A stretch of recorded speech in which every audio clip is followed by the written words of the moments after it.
C'est, paraît-il, l'un des plus beaux détours de France. Bienvenue à La Roche-sur-Foron, deuxième cité médiévale de Haute-Savoie.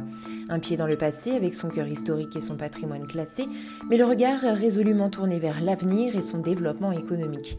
Alors un vent de renouveau soufflerait-il sur La Roche ? Ici en tout cas, les projets de restructuration poussent comme des champignons. Rénovation de l'école Malinjoux, métamorphose de Roche Expo, restructuration de l'ancien hôpital Andrevetan. Et c'est là que ça coince, logement pas logement, service public ou pas, ils ne sont pas d'accord. Alors à quoi ressemblera le nouveau quartier s'ils sont élus ? Nous avons posé la question aux candidats.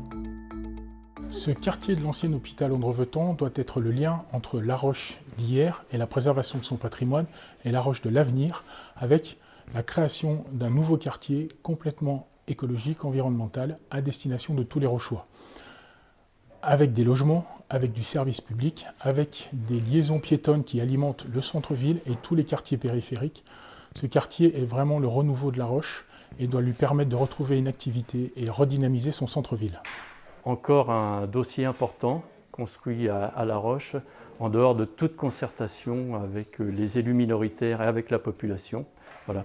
Résultat déplorable au final, puisque nous aurons un nombre élevé de logements qui engendreront un flux important de véhicules dans le cœur de La Roche, et ces embouteillages rendront moins agréable la visite de La Roche, et par conséquent sera nuisible aux petits commerces rochois.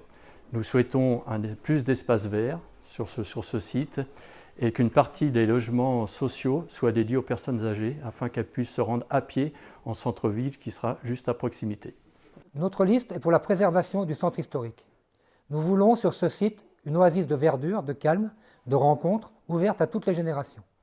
Nous sommes favorables au fait que le Conseil général y installe son centre social départemental. Par contre, les 80 logements prévus ne sont pas acceptables. Nous proposons une résidence senior accessible à tous. Si nous sommes élus, nous imposerons un environnement paysager en lien avec le parc du château et les jardins en terrasse et des places de parking publiques. Nous rappelons que nous sommes la seule liste à nous être insurgés, au travers d'une pétition signée par plus de 1000 personnes, contre le projet spéculatif de 80 logements, qui va générer plus de 600 passages de véhicules jour dans le centre-ville, et contre le manque de transparence inexcusable de la municipalité en place.